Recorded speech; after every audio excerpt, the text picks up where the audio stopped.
Psalm 119, first section, Aleph.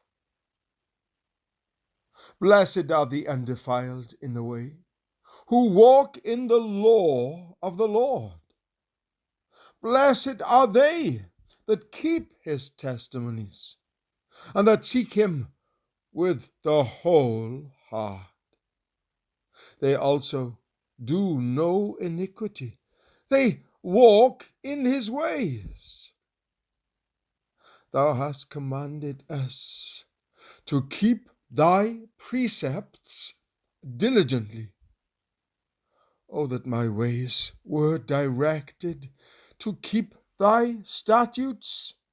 Then shall I not be ashamed when I have respect unto all thy commandments.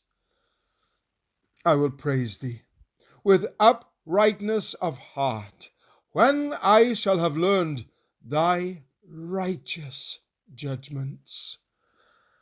I will keep thy statutes. Oh, forsake me not utterly.